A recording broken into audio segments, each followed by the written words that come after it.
বার্তার শুরুতে যে খবরের দিকে এই মুহূর্তে নজর রাখতেই হচ্ছে, এক্সিট পোল দেখে থরহরি কম্প বাংলাদেশে।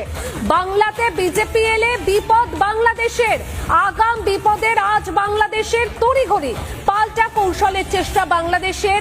বাংলাদেশ সংসদে বিষয়টি নিয়ে আলোচনা।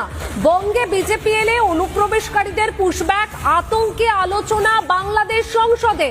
তৃণমূল নিয়ে বাংলাদেশের এত ভালোবাসা, পুশব্যাক নিয়ে হিমন্ত বিশ্ব শর্মার মন্তব্যে চাপ বাংলাদেশে। আতঙ্কে ভারতীয় হাইকমিশনকে পাল্টা চাপ। অনুপ্রবেশ নিয়ে কঠোর অবস্থান হিমন্ত বিশ্ব শর্মার। হিমন্তের মন্তব্যে চাপে বাংলাদেশ। আমরা এমন একটা রিজিয়নের আঞ্চলিক একটা অবস্থায়, পৃথিবীর এমন একটা স্থানে আমাদের অবস্থান, যেখানে আমরা অনেকগুলো বাস্তবতার সঙ্গে আমরা জড়িয়ে আছি।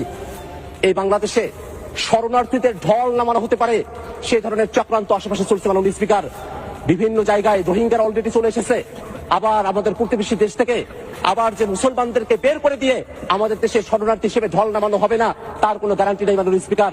এই কারণে আমরা এই বাংলাদেশের যারা মানুষেরা আছি, আমাদেরকে একতাবদ্ধ থাকতে হবে।